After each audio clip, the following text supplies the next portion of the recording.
नमस्कार, मैं पुष्पेंद्र चौधरी और आप देख रहे हैं इंडिया वॉइस। देवभूमि समाचार में आपका स्वागत है। रुक करते हैं खबरों की ओर। दीपावली मनाने के लिए सूबे के मुख्यमंत्री पुष्कर सिंह धामी अपने कैंप कार्यालय लोहिया हेड खटीमा पहुंचे थे। मुख्यमंत्री धामी के खटीमा पहुंचने पर छोलिया दल के द्वारा उत्तराखंड के पारंपरिक छोलिया नृत्य के साथ भव्य स्वागत किया गया। मुख्यमंत्री ने लोहिया हेड पहुंचकर क्षेत्र की जनता से मुलाकात कर सभी को दीपावली, गोवर्धन पूजा और भैया दूज की बधाई और शुभकामनाएं दी। उन्होंने कैंप कार्यालय पर जनता से संवाद किया और जन समस्याएं सुनी। उन्होंने संबंधित अधिकारियों को समस्याओं के निस्तारण हेतु आवश्यक निर्देश दिए। इस दौरान क्षेत्र की जनता द्वारा मुख्यमंत्री का फूल मालाओं से जोरदार स्वागत किया गया और महिला स्वयं सहायता समूह द्वारा स्वनिर्मित दिए भेंट किए गए।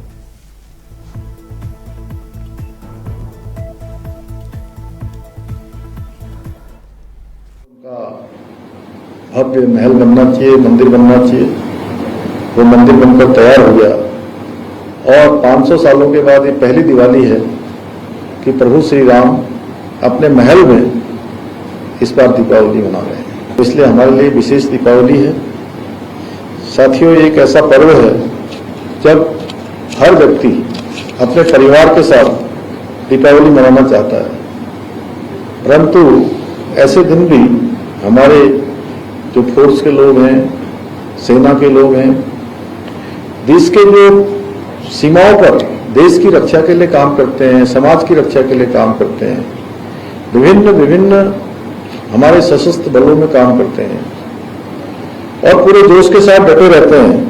और घर से दूर होने के बावजूद भी मैं देख रहा हूँ बहुत सारे लोग यहाँ पर, जब मैं अभी पूछ रहा था, कोई जम्मू से है, कोई बिहार से है, कोई उत्तर प्रदेश से है, कोई राजस्थान से है, देश के अनेक स्थानों से, कोई दिल्ली से है, उत्तर प्रदेश से है, अनेक स्थानों से आप सब लोग अपने घर से दूर होने के बाद भी आपका जो जोश है, आपका जो जज्बा है, वो निश्चित रूप से हम सबके भीतर एक असीम ऊर्जा का संचार करता है। और मैं जो देश के लिए इस प्रकार की सेवा दी जाती है और इस अटूट संकल्प को मैं नमन करता हूं। आज एसएसबी, बीआरओ, सीआईएसएफ, आईटीबीपी सहित सभी को देखकर, सभी हमारे सुरक्षा बलों को देखकर मुझे बहुत खुशी हो रही है। साथियों, मैं भी एक सैनिक का पुत्र हूं, मेरे पिताजी भी एक सैनिक हैं और सेना के माहौल में पले बड़े होने के कारण मैं भली भांति समझता हूं कि किस प्रकार से जो सुरक्षा बलों में हो या सेना में काम करते हैं, उनके लिए देश रक्षा से बड़ा कोई काम नहीं होता है। सबसे बड़ा काम देश की रक्षा होता है।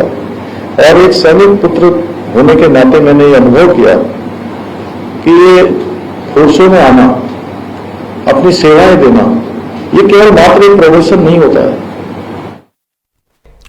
गंगोत्री धाम के कपाट आज अन्नकूट के पावन पर्व पर शीतकालीन के लिए बंद हो जाएंगे। देश विदेश से श्रद्धालु गंगोत्री धाम पहुंच रहे हैं। इस मौके पर गंगोत्री धाम में गंगा मंदिर को भी करीब 7 से 8 क्विंटल फूलों से सजाया गया। कपाट बंद की प्रक्रिया सुबह 4 बजे से शुरू हो गई। इस दौरान विशेष आरती और पूजन अर्चना सुबह 6:30 बजे पर की गई। इसके बाद मां भगवती गंगा के स्वर्ण विग्रह को उनकी डोली में विराजित किया गया।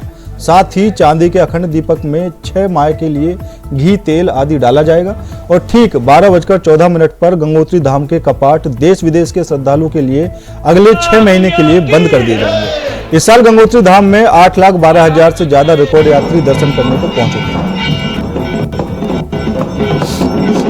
शीतकालीन कपाट बंद होने जा रहे हैं मां गंगा के, और मैं अभी मंदिर के प्रांगण में हूँ। इस बार जो यात्रा रही वो ऐतिहासिक यात्रा रही। दोनों धामों में लगभग 15 लाख जो है यात्रियों ने दर्शन किए। ये हम सबका सौभाग्य है और बहुत अच्छी यात्रा।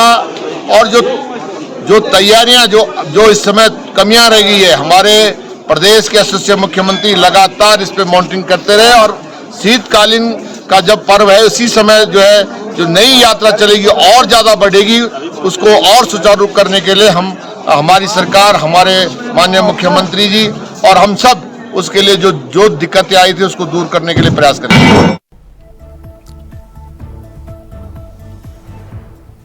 और इसी खबर पर ज्यादा जानकारी के लिए हमारे संवाददाता अभय कैतुरा जुड़ चुके हैं। अभय, गंगोत्री धाम के कपाट आज बंद हो चुके हैं, क्या कुछ पूरा मामला है और कितने श्रद्धालु अब तक दर्शन कर चुके हैं? देखिए, उत्तराखंड के जो सुप्रसिद्ध 4 धाम हैं उनमें से आज पहले धाम गंगोत्री धाम के कपाट बंद हो रहे हैं। गोवर्धन पूजा यानी अन्नकूट पर्व पर ये आज दोपहर 12:14 पर यमुनोत्री धाम के कपाट विधि विधान पूजा अर्चना के साथ आगामी 6 माह के यानी जो शीतकाल का जो प्रवास होता है उसके लिए यहाँ पर श्रद्धालुओं के लिए बंद हो जाएंगे। इस दौरान जो श्रद्धालु यहाँ पर मां गंगा के दर्शन करना चाहते हैं वो उनका जो शीतकालीन जो प्रवास है वहां पर मां गंगा की डोली के दर्शन वहां पर कर सकते हैं। इस दौरान ये कह सकते हैं कि आज जो कपाट बंद होने की जो प्रक्रिया है वो सुबह से ही पूजा अर्चना के साथ शुरू हो चुकी है। सुबह 6:30 बजे मां गंगा के धाम और गंगोत्री धाम में पूजा अर्चना की गई। 10 बजे जो मां गंगा की जो मूर्ति है उस मूर्ति से मुकुट उतारने का काम वहां पर किया गया और उसके बाद जो पूजा अर्चना का जो कार्यक्रम है वो वहां पर शुरू हो चुका है। दोपहर 12:14 पर जो पूजा अर्चना होगी वो वहां पर संपन्न हो जाएगी और उसके बाद जो धाम के जो कपाट है वो वहां पर जिला प्रशासन के मौजूदगी में शीतकाल के लिए यहां पर बंद हो जाएंगे। ये कह सकते हैं कि इस समय जो 4 धाम यात्रा जो संचालित रही है गंगोत्री धाम में 8 लाख से ज्यादा श्रद्धालुओं ने पहुंचकर मां गंगा के डोली के दर्शन यहां पर किए। मां गंगा से अपनी मनोकामना यहां पर मांगी है, सुख समृद्धि की कामना उनकी तरफ से की गई है और आज भी हजारों की संख्या में श्रद्धालु वहां पर मौजूद है। देश विदेश के श्रद्धालु वहां पर मौजूद है और आज से ये कह सकते हैं कि उत्तराखंड के जो 4 धाम है उनके कपाटों के बंद होने की जो प्रक्रिया के जो तिथिवार जो दिन निर्धारित किए गए वो आज से शुरू यहाँ पर हो गए हैं। पूरे उत्तराखंड में कह सकते हैं कि 4 धाम यात्रा का बड़ा महत्व होता है और मां गंगा के इस डोली का इस देवस्थान का अपने आप में बड़ा महत्व यहाँ पर है क्योंकि यही से ही मां गंगा होने का काम यहाँ पर करती है। सारे श्रद्धालु जो यहाँ पर आते हैं वो मां गंगा के दर्शन यहीं पर करते हैं। तो ये समझा जा सकता है कि आज विधि विधान के साथ मां गंगा की डोली कपाट बंद हुए। स्थानीय विधायक वहां पर मौजूद है, हजारों की संख्या में श्रद्धालु वहां पर मौजूद है, तीर्थ पुरोहित वहां पर मौजूद है और अभी भी ये कह सकते हैं कि धाम के भीतर जो पूजा अर्चना का जो कार्यक्रम है यानी जो विधि विधान का जो पूजा अर्चना होती है वो वहां पर चल रही है और अब से कुछ देर बाद 12:14 पर जो धाम के कपाट है वो वहां पर श्रद्धालुओं के लिए बंद कर दिए जाएंगे। जी बिल्कुल है। और इस धाम के अलावा जो बाकी 3 धाम हैं उनकी क्या तारीख रखी गई है और उनकी क्या प्रक्रिया रहेगी? बिल्कुल, कल यमुनोत्री धाम और बाबा केदारनाथ धाम के कपाटों के बंद होने की प्रक्रिया शुरू हुई। उसमें कह सकते हैं कि कल सुबह से ही यमुनोत्री धाम में कपाट बंद होने की प्रक्रिया की जो पूजा अर्चना होती है वो वहां पर हो जाएगी और लगभग 1:30 बजे के करीब दोपहर में मां यमुनोत्री धाम के जो कपाट है वो वहां पर बंद हो जाएंगे। इसके बाद ये कह सकते हैं कि दिन दोपहर बाद से ही केदारनाथ धाम में भी कपाट बंद होने की प्रक्रिया यहाँ पर शुरू हो गया। देर शाम को केदारनाथ धाम के कपाट भी श्रद्धालुओं के लिए बंद यहाँ पर हो जाएंगे। आगामी 6 महीने का जो शीतकालीन जो प्रवास होता है ये इनके जो 2 डोलियां हैं जो तीर्थ स्थान है वहां पर जो डोलियों के जो शीतकालीन जो प्रवास स्थल है वहां पर अब श्रद्धालु दर्शन वहां पर कर पाएंगे। लेकिन ये कह सकते हैं कि जो 4 धाम यात्रा के जो मुख्य पड़ाव है चाहे आपके गंगोत्री धाम का है, यमुनोत्री धाम का है, केदारनाथ धाम का है, बद्रीनाथ धाम का, इस दौरान लाखों की संख्या में श्रद्धालु वहां पर पहुंचे। 40 लाख से ज्यादा श्रद्धालु उत्तराखंड में अब तक इन कह सकते हैं कि 4 धामों में धामों के दर्शन यहाँ पर कर चुके हैं। इसके अलावा जिस प्रकार से इस बार 4 धाम यात्रा संचालित यहाँ पर हुई थी तो ये कह सकते हैं कि उत्तराखंड में खासतौर पर गढ़वाल मंडल में जो 4 लाख से ज्यादा जो परिवार सीधे तौर पर इस यात्रा से जुड़े होते हैं, 14 लाख से ज्यादा लोग इस यात्रा में अपने व्यवसायों को यहाँ पर करते नजर आते हैं। उन सबके लिए सुखद अवसर यहाँ पर रहा। मानसून सीजन में बहुत सारी बाधाएं यहाँ पर आई थी। इस 4 धाम यात्रा में कई मार्ग अवरुद्ध यहाँ पर हुए थे, यात्रियों परेशानियों को झेलना पड़ा था। सरकार की तरफ से कई जगहों पर जो यात्रा काल में मानसून सीजन के दौरान जो फंसे थे उनको चलाने के लिए रेस्क्यू अभियान यहाँ पर चलाए गए थे, लेकिन सब कुछ सकुशल यहाँ पर संपन्न रहा। जिस प्रकार से ये यात्रा चुनौतीपूर्ण सरकार के लिए रही है तो उसका सफल परिणाम दिखने लगा और अब धामों में कपाट बंद होने की तिथि के साथ साथ जो यात्रा का समापन है वो भी यहाँ पर शुरू हो चुका है। जी बिल्कुल है। और अब जो अगले 6 महीने 4 धाम बंद रहेंगे तो सरकार की तरफ से उनकी देखभाल के लिए क्या कुछ इंतजाम किए गए हैं? देखिए, आज ये कह सकते हैं कि मां गंगा के जो धाम है गंगोत्री धाम उनके धाम के कपाट यहाँ पर दोपहर 12 बजे के बाद यहाँ पर बंद होंगे।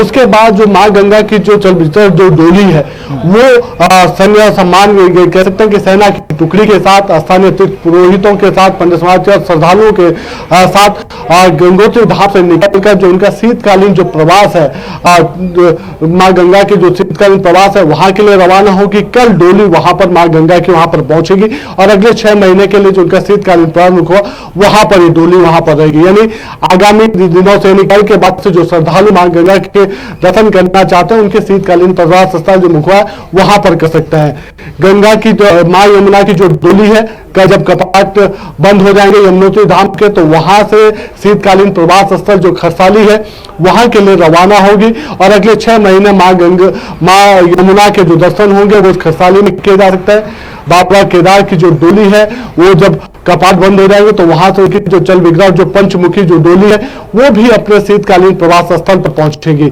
तो सीधे तौर पर कह सकते हैं कि लगातार अब ये कह सकते हैं जो पूजा अर्चना का जो दौर है वो आज से शुरू हो गया और आगामी दिनों में पूरे चारों तरफ जो धामों कपाट है वो यहाँ पर बंद हो जाएंगे। जी चलिए, हमें ज्यादा जानकारी देने के लिए आप हमारे साथ बने रहिए। फिलहाल अगली खबर का रुख करते हैं। राष्ट्रीय खेलों की तैयारी में खेल विभाग जुटा हुआ है और 10 नवंबर से प्रदेश भर में यूथ फेस्टिवल आयोजित करने जा रहा है। विशेष प्रमुख सचिव खेल अमित सिन्हा ने बताया कि इसमें स्पोर्ट्स साइंस कैंप विशेष रहेगा। उन्होंने बताया कि राष्ट्रीय खेलों तक हर 10 दिन में एक कार्यक्रम आयोजित किया जाएगा। खेल विभाग की ओर से 9 कार्यक्रम तय कर दिए गए हैं। उन्होंने बताया कि प्रथम चरण में 10 से 14 तक यूथ फेस्टिवल आयोजित किया जा रहा है। इस दौरान स्पोर्ट्स एक्सपो भी आयोजित होगा। इसमें आयोजित होने वाले सत्रों में स्पोर्ट्स साइंस कैंप लगेगा। इसमें एथलीट और कोचों में परिवर्तन लाने के लिए सत्र होंगे। ट्रेनिंग में स्पोर्ट्स साइंस का समावेश किया जाएगा। उन्होंने बताया कि कार्यक्रम में देश भर के स्पोर्ट्स साइंटिस्ट प्रतिभाग करेंगे। यूथ फेस्टिवल 5 दिन चलेगा।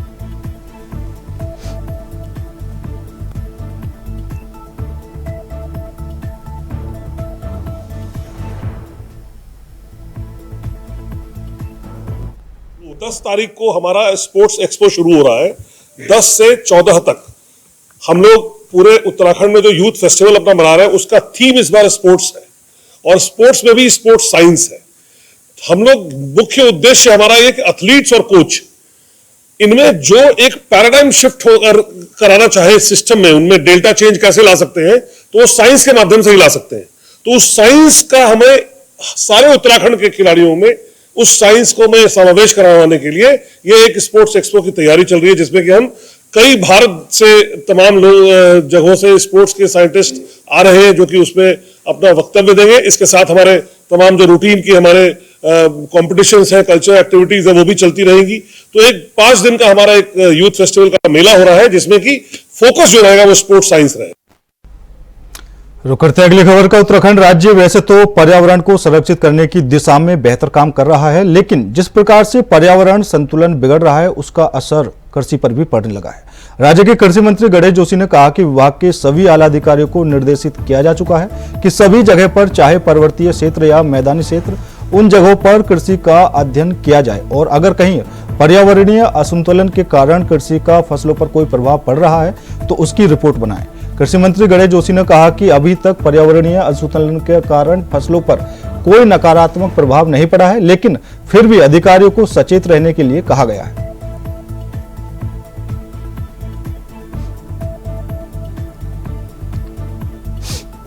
ज्यादा फर्क कृषि में ही पड़ता है और हमने अपने कृषि अधिकारियों को, टीचर्स को आदेशित किया है कि आप किसानों से मिलकर, हालांकि अभी तक किसानों के द्वारा ऐसे कोई नुकसान की सूचना नहीं मिली है, लेकिन लगातार हमारे अधिकारी संपर्क में हैं और ऐसी घड़ी में किसानों के साथ हमारी सरकार देखिए ये पहली बार ऐसा हुआ है, तो उसका हम अध्ययन कर रहे हैं। हमारे जो रिसर्च इंस्टीट्यूट है, चाहे पन्नागर हो, बरसार हो, हम इस चीज का अध्ययन कर रहे हैं। उसके आधार पर आगे वाले समय में फसलों को बुआई और पौधों का जो है किस प्रकार से मतलब हम बुआई करें उसके बारे में।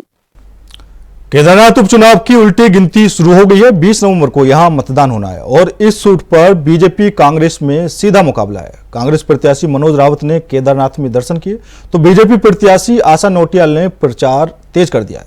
देखिए रिपोर्ट। की एकता के इम्तिहान का वक्त आ गया है। जी, केदारनाथ विधानसभा उपचुनाव कांग्रेस हो या फिर बीजेपी, दोनों के लिए प्रतिष्ठा का सवाल बना हुआ है। प्रत्याशियों के नामांकन में जिस तरह से सियासी दलों के नेताओं ने मंच पर एकजुट होकर शक्ति प्रदर्शन दिखाने का काम किया है, वो जनता को ये जतलाने की कोशिश है कि चुनाव भले ही उपचुनाव हो, लेकिन बीजेपी कांग्रेस के भीतर कोई गुटबाजी नहीं है। उत्तराखंड में अक्सर राजनीतिक दलों के नेताओं की गुटबाजी चर्चा का विषय बनती है और चुनाव भी इसी गुटबाजी के चलते कई बार हार का सामना तक करना पड़ता है। उत्तराखंड में सबसे बड़ी चुनौती विपक्षी दल यानी कांग्रेस के लिए अपने नेताओं को एक साथ एकजुट रखना है। यानी नेताओं की गुटबाजी पर सत्ताधारी दल भी व्यंग कसते नजर आते हैं। इसीलिए कांग्रेस ने इस चुनाव में बद्रीनाथ और मंगलोर वाला फॉर्मूला यानी मॉडल अपनाने की कोशिश की है, ताकि एकजुट होकर चुनाव जीत सके और सत्ताधारी दल का मुकाबला कर सकें। जबकि बीजेपी के लिए चुनौती ये है बद्रीनाथ के बाद केदारनाथ का चुनाव कैसे जीता जाए, क्योंकि जिस तरह से दावेदारी को लेकर अलग अलग खेमे में बीजेपी में भी टेंशन है, उससे भाजपा को भीतरघात की आशंका सता रही है।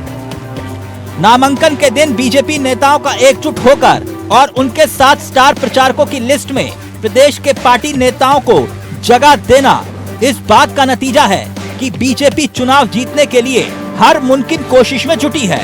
कांग्रेस हो या भाजपा, दोनों के नेता एक दूसरे पर आरोपों के तीर भी छोड़ रहे हैं। कांग्रेस अब निराशा में है और कांग्रेस को जो लगता था उनके मनसूबे में पानी फिर गया है। भारतीय जनता पार्टी के अंदर जो कार्यकर्ता सदस्य बनता है और अनुशासन के दायरे में रहता है, इसका उदाहरण हमारे कार्यकर्ताओं ने राजनीतिक दलों को दे दिया है। कांग्रेस में जितने दावेदार थे उनमें मात्र 3 ही कांग्रेस के मंच पर दिखाई दिया। वो अंदर खाने क्या करने वाला, कुछ दिन बाद वो इतिहास भी सबके सम्मुख होगा। और जिस तरह से भारतीय जनता पार्टी ने दंश दिए हैं केदारनाथ विधानसभा को, एक नहीं मेरे पास लंबी फहरिस्त है, दर्जन भर दंश दे रखे हैं हिंदू सनातन धर्म के नाम पर। उसको जब चोट पहुंची है तो कहीं ना कहीं केदारनाथ की जनता को चोट पहुंची है। वो अपने आपदा के समय पर जिस तरह से उनको दूध में से मक्खी की तरह बाहर निकाल दिया गया था और किसी ने उनकी सुध नहीं ली, उनकी खेत खलिहान उनकी आंखों के सामने बह रहे थे बादल फटने की वजह से, अतिवृष्टि ओलावृष्टि की वजह से, उनके घर मकान टूट रहे थे, उनके मवेशी बह रहे थे, उस वक्त किसी ने सुध नहीं ली। आज 39 घोषणाएं करने की पड़ी है और उन घोषणाओं का सच भी जल्दी आपके सामने लाऊंगा।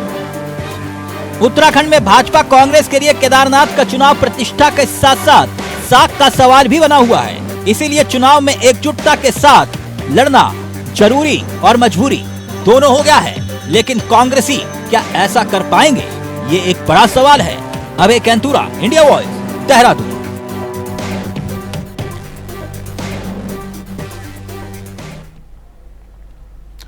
केदारनाथ विधानसभा उपचुनाव के लिए कांग्रेस ने अपना प्रत्याशी को उपायुक्त और जनता की पसंद का प्रत्याशी बताया है। कांग्रेस के प्रदेश महामंत्री नवीन जोशी ने कहा कि मनोज रावत पार्टी के सबसे उपयुक्त प्रत्याशी हैं और जनता उन पर भरोसा करती है। कांग्रेस नेता ने कहा कि भाजपा सरकार के द्वारा केदारनाथ यूपी चुनाव में की गई घोषणाएं धरातल पर नहीं उतरेंगी और जनता पहले से ही भाजपा के शासन में परेशान हो चुकी है। मनोज रावत जी हमारे सबसे उपयुक्त और सबसे मजबूत कैंडिडेट हैं जो कांग्रेस ने उनको तय किया है। और आज जिस प्रकार से भारतीय जनता पार्टी की स्थिति हो गई है, जिन नेताओं को वहां पे टिकट नहीं मिला वो देखिए किस प्रकार से बगावत वहां कर रहे हैं। जो लोगों को उन्होंने ज्वाइन कराया था कि आपको हम टिकट देंगे, उनको टिकट नहीं मिला। अपनी पार्टी से उन्होंने आशा जी को टिकट जो दिया, और निश्चित तौर से हमारे कैंडिडेट सबसे मजबूत हैं। जो भारतीय जनता पार्टी ने वहाँ पे लोगों के साथ पक्षपात किया, जो विकास नहीं किया, आपदा के दौरान उनको नजरअंदाज किया और चुनाव के समय पे जो घोषणाएं उनकी झड़ी लगा दी, जो धरातल पर उतरने वाली नहीं है, उसका खामियाजा उनको भुगतना पड़ेगा। और कांग्रेस के कैंडिडेट मनोज रावत जी वहाँ भारी मतों से विजय होंगे। केदारनाथ विधानसभा उपचुनाव को लेकर बीजेपी और कांग्रेस दोनों पार्टियां आमने सामने हैं। कांग्रेस के पूर्व प्रदेश अध्यक्ष गणेश गुदियाल ने ऑल वेदर रोड परियोजनाओं को लेकर कहा कि कांग्रेस की पूर्ववर्ती हरीश रावत सरकार के कार्यकाल के दौरान इस परियोजना की शुरुआत की गई थी। वर्तमान सरकार इसे आगे बढ़ा रही है। केदारनाथ विधानसभा उपचुनाव में कांग्रेस के पूर्व के विकास कार्यों को देखते हुए जनता कांग्रेस प्रत्याशी को जीत दिलाकर विधानसभा में भेजेगी। कांग्रेस की कथनी और करनी में फर्क है। कांग्रेस आरोप लगाना जानती है और धरातल को नहीं देखती है सच्चाई क्या है। ये कार्य मोदी जी की कृपा दृष्टि से हुआ है। मोदी जी ने जिस तरह से काम किया है उत्तराखंड के लिए और केदारनाथ के लिए और बिदर रोड को, और आज मैं गडकरी जी का भी नाम लेना चाहता हूं। गडकरी जी ने जिस तरह से जो है पूरे भारतवर्ष में जो रोडों का जाल बिछाया है और आधुनिक सड़कें बनाई है, इसके लिए मैं गडकरी जी का भी और माननीय प्रधानमंत्री जी का दिल की गहराई से धन्यवाद ज्ञापित करना चाहूंगा। और मुख्यमंत्री जी लगातार केदारनाथ, बद्रीनाथ और गंगोत्री, यमुनोत्री चारों धामों को देखते हैं और जिस तरह से काम कर रहे हैं, वर्क कर रहे हैं और वर्क के आधार पे मैं जनता से यही अपील करूंगा कि भारतीय जनता पार्टी के पक्ष में अपने मतों का प्रयोग करेंगे। ज्यादा जानकारी के लिए हमारे संवाददाता अभय केतुरा हमारे साथ जुड़ चुके हैं। अभय, केदारनाथ विधानसभा उपचुनाव को लेकर सियासी खींचतान होने लगी है और जो पहले काम किए गए थे कांग्रेस की सरकार में, अब उन कामों को लेकर कांग्रेस दोबारा से बीजेपी पर तंज कस रही है। अभय केतुरा।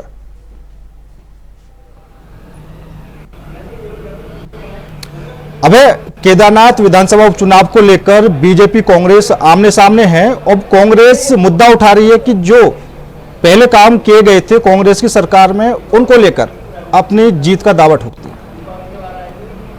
बिल्कुल, ये कह सकते हैं कि केदारनाथ विधानसभा का जो चुनाव है वो अब सीधे तौर पर और यहाँ पर उसको लेकर सियासत गर्म हो चुकी है।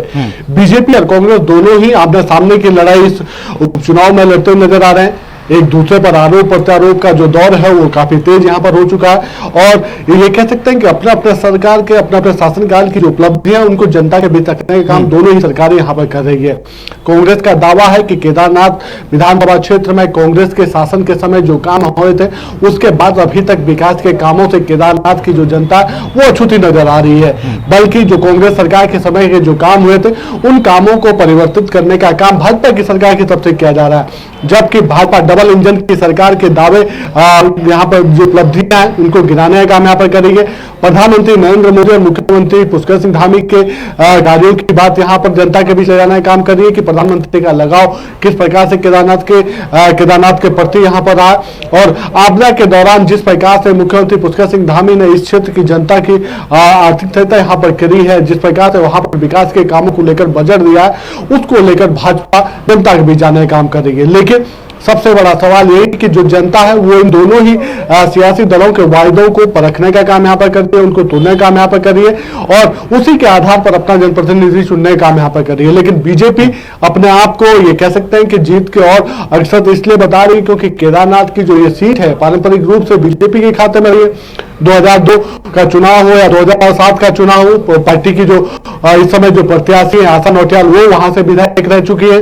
2012 में भाजपा को वहां पर हार का सामना करना पड़ा था, 2017 में भी हार का सामना यहाँ पर करना पड़ा था, लेकिन 2022 में पुनः ये सीट भाजपा के धुली में यहाँ पर गई थी। तो ऐसे में भाजपा इस सीट को अपने आप के लिए मुफीद यहाँ पर मान देंगे। जीत का परचम वापस यानी जीत की पट्टी पर वापस लाने की तैयारी भाजपा इस सीट से यहाँ पर कर रही है। लेकिन कांग्रेस को उम्मीद है कि जिस प्रकार से बद्रीनाथ और मंगलौर की जनता ने उन्हें अपना आशीर्वाद यहाँ पर दिया, केदारनाथ की जनता भी उसी तर्ज पर विपक्ष को अपना आशीर्वाद यहाँ पर देगी और भाजपा की जो सरकार है उस सरकार के खिलाफ अपना वोट करने का काम यहाँ पर करेगी।